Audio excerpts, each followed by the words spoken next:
Hi guys, so today I'm going to show you how to make the Karak tea as per the instructions in the packaging.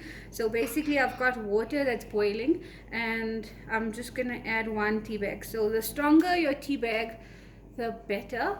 It gives your tea a nicer flavor. So I'm going to let this boil for a few minutes and then we're going to add some spice. Okay, so now that the tea has got a nice brown color, like a nice color to it, I'm gonna add the tea spice. So it says 1 heaped teaspoon, so I'm just gonna add that, and this is for 1 cup of tea. So just let that brew for about 2 to 3 minutes. The longer you brew your tea, the stronger the flavor. You also don't want it too bitter.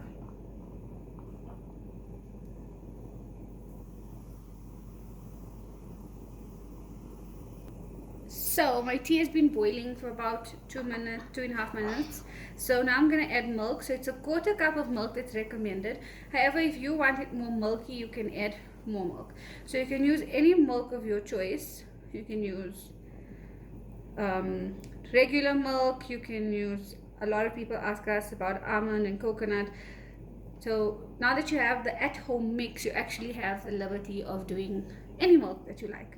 And now we're going to boil this for a further 2 to 3 minutes. And then it will be ready to serve. You need to strain the tea first before you serve it. Otherwise, you're going to have pieces of spice floating around in your tea. So now the tea has reached the right point at which you can serve. As you can see, it's got a really nice caramel color to it. So at this point, I'm going to strain it and serve it. So enjoy and let me know what you think about it. And yeah, I think I'm supposed to say like and subscribe.